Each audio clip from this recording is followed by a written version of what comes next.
Beverly Hills, California, November 1955. The grandfather clock in Glenn Ford's study chimes midnight, its sound echoing through a house that has grown accustomed to the solitary rhythms of a man whose public life demands constant performance, but whose private moments require absolute authenticity.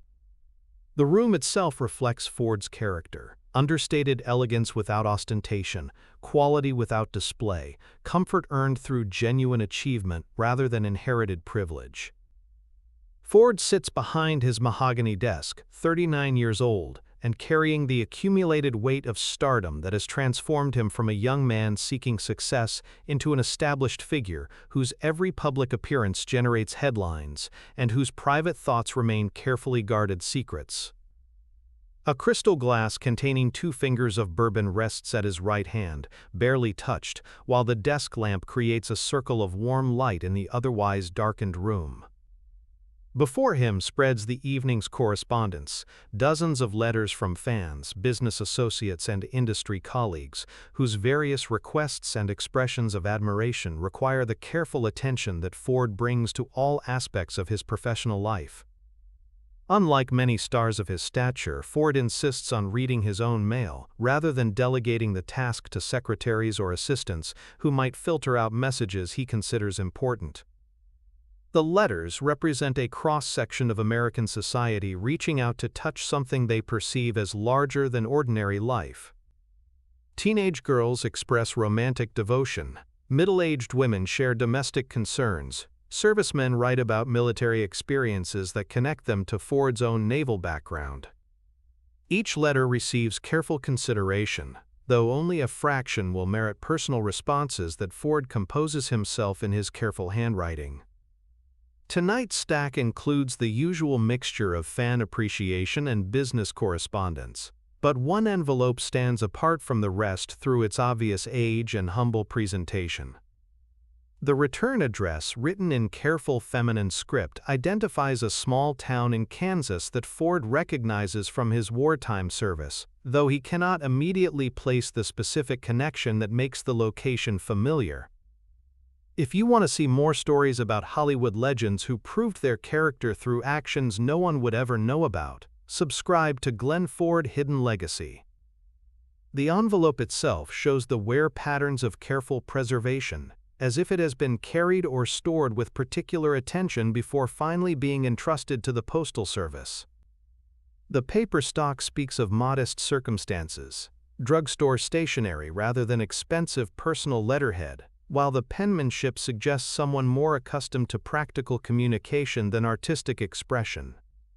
Ford opens the letter with the same careful attention he brings to all his correspondence, unfolding pages that carry the faint scent of lavender and the subtle evidence of tears that dried long before the words found their way to his desk. The handwriting, though neat and controlled, shows occasional tremor that speaks of deep emotion held carefully in check. The letter begins with the formal courtesy of someone uncertain about the proper protocol for addressing a famous person, then gradually reveals the desperate circumstances that have driven its author to seek connection with someone she has never met but feels compelled to contact through shared experience of loss and military service. Mrs. Eleanor Patterson identifies herself as the widow of Seaman First Class Robert Patterson, a young sailor who served aboard the same hospital ship that carried Ford through Pacific combat operations in 1945. The name triggers immediate recognition, flooding Ford's memory with images of a cheerful young man from Kansas who talked constantly about his new wife and the farm they planned to buy with his military savings. Bobby Patterson had been one of those sailors whose natural optimism provided ballast for an entire ship during the darkest periods of Pacific theater operations. His letters from home were read aloud to anyone within earshot, sharing news about crop prices and county fairs that reminded battle-weary men that normal life continued somewhere beyond the reach of naval gunfire. Mrs. Patterson's letter continues with the careful dignity of someone who has learned to discuss tragedy without self-pity, explaining that her husband was killed during the final weeks of the war, when their hospital ship came under kamikaze attack while evacuating wounded Marines from Okinawa. Ford remembers that day with crystalline clarity, the screaming dive bombers and the explosion that killed 3 sailors, including Bobby Patterson. But the letter's purpose extends beyond mere notification of circumstances that Ford witnessed firsthand. Mrs. Patterson explains that she has struggled for 10 years to build the life that she and Bobby had planned together, working multiple jobs while trying to maintain the small farm that represented their shared dreams of independence and security. Recent drought has destroyed her crops and depleted her savings, while medical bills from her own health problems have pushed her toward bankruptcy despite her determined efforts to avoid financial dependence on others. The farm faces foreclosure within weeks, eliminating not just her livelihood but the physical connection to memories that have sustained her through a decade of widowhood. Mrs. Patterson emphasizes that she seeks no charity or assistance, understanding that a famous person like Ford receives countless requests for financial help that he cannot possibly fulfill. Instead, she writes only to ask about Bobby's final moments, hoping that someone who was present can provide details about his last days that might offer comfort during her current difficulties. The letter closes with gentle resignation to circumstances beyond her control, expressing gratitude for Ford's wartime service and hope that his success represents proper recognition for men who served with honor. Her final paragraph mentions almost casually that she will probably lose the farm by Christmas, but takes comfort in knowing that Bobby would understand her decision to avoid asking for help that might burden others. Ford reads the letter 3 times, each reading revealing additional layers of dignity and courage that humble him despite his own considerable achievements. Here is genuine heroism expressed through quiet perseverance rather than dramatic gesture, the kind of character that inspired him to pursue acting roles that honor such people rather than merely entertaining audiences. The bourbon remains untouched as Ford considers his response to circumstances that demand more than sympathy or kind words. Mrs. Patterson has not asked for assistance, but her situation clearly requires intervention that extends beyond the scope of normal correspondence. The question becomes not whether to help, but how to provide assistance in a manner that preserves her dignity while solving her immediate problems. Ford's decision crystallizes with the sudden clarity that marks moments when principle overcomes practical consideration. He will travel to Kansas personally, not as a Hollywood star making a publicity appearance but as a former shipmate honoring obligations that transcend professional success or public recognition. The next morning brings the familiar routine of studio calls and shooting schedules, but Ford's attention remains focused on more important obligations than entertainment industry demands. He contacts his assistant with carefully vague explanations about car trouble that will delay his arrival on set, providing cover for activities that must remain completely private. Ford's drive to Kansas takes 2 days of steady traveling through landscapes that remind him of the America that exists beyond Hollywood's manufactured dreams.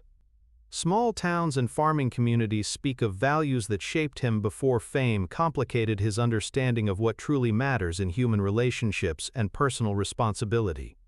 Mrs. Patterson's farm occupies 80 acres of rolling prairie that would be beautiful under normal circumstances but now shows the devastating effects of prolonged drought and financial neglect. The house itself reflects careful maintenance despite obvious poverty, its white paint fresh and its garden tended with the dedication of someone who finds dignity in maintaining standards regardless of economic pressure. Ford approaches the front door with the nervous attention of someone whose intentions, however good, might be misunderstood or rejected by the recipient. His appearance at Mrs. Patterson's home represents intrusion into private grief and struggle, an uninvited intervention that could easily be perceived as presumptuous, despite his genuine desire to help.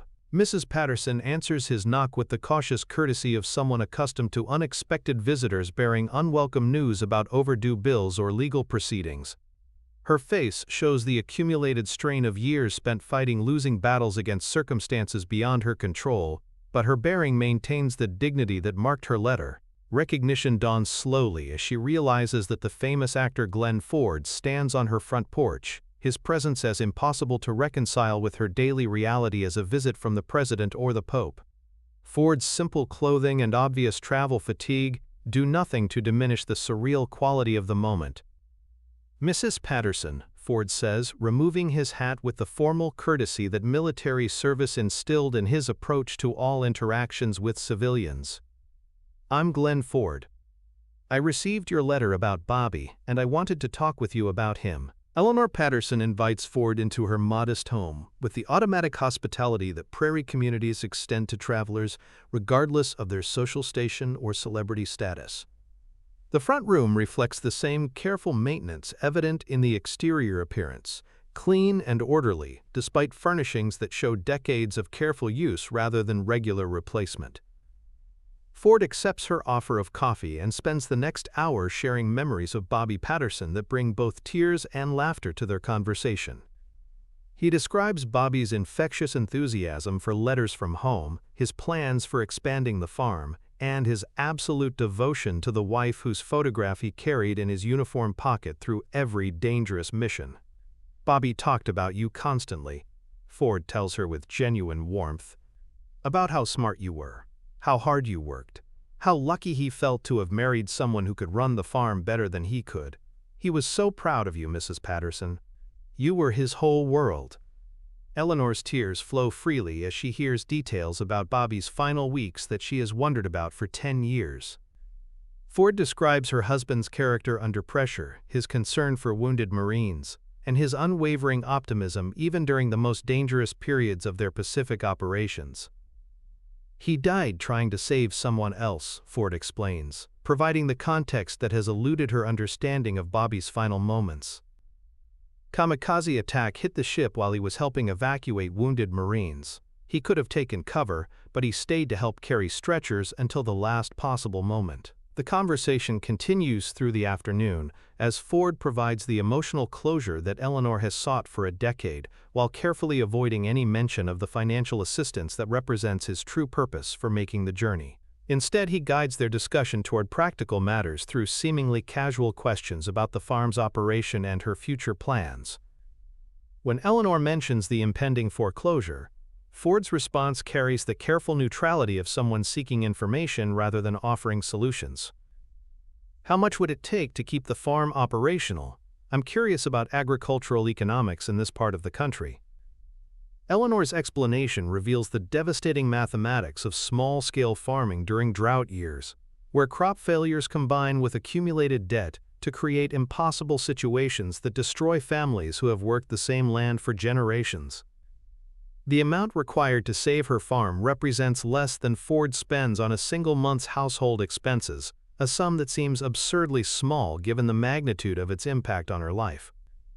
Ford excuses himself briefly, ostensibly to retrieve something from his car but actually to compose himself, before implementing the assistance plan he formulated during their conversation. When he returns, he carries a manila envelope that he places on Eleanor's kitchen table with the careful ceremony appropriate for important documents. "Mrs. Patterson," Ford begins, his voice carrying the formal weight of official business, "I've been authorized by Bobby's former shipmates to present you with something that we should have arranged years ago."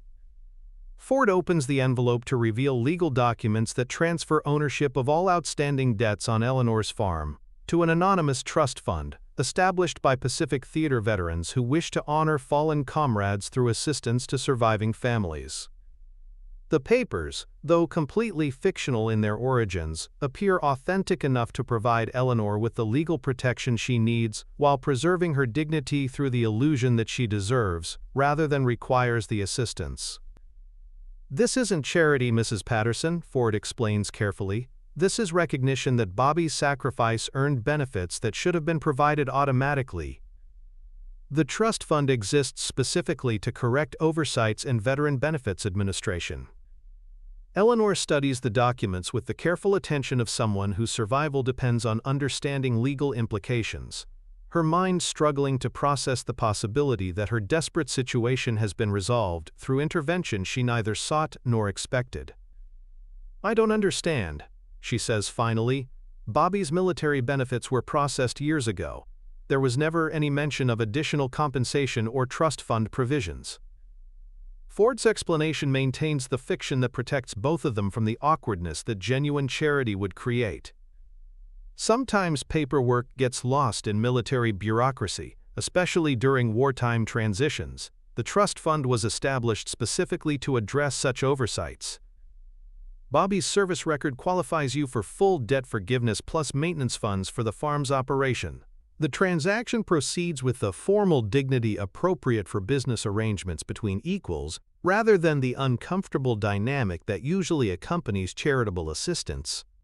Ford maintains his role as messenger rather than benefactor, deflecting Eleanor's gratitude toward the fictional trust fund, while ensuring that all legal documents protect her interests completely.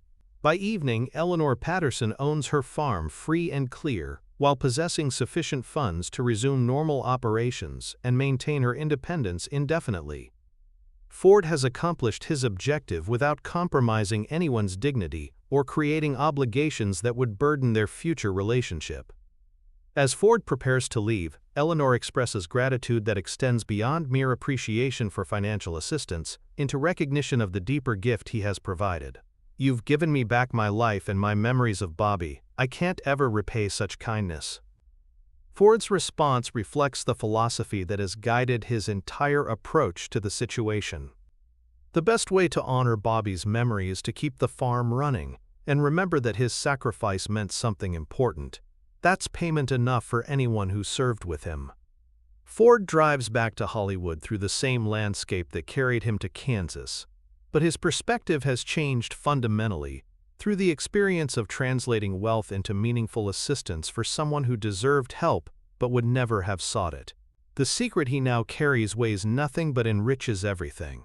Eleanor Patterson operates her farm successfully for another 20 years, never learning the true identity of her benefactor despite occasional speculation about the mysterious trust fund that saved her from poverty. Only after Ford's death does she discover a sealed letter among his personal effects that explains his role in her rescue and requests that she accept his gratitude for allowing him to honor Bobby's memory through practical assistance. For more stories about Hollywood legends who proved their character through actions no one would ever discover, subscribe to Glenn Ford Hidden Legacy.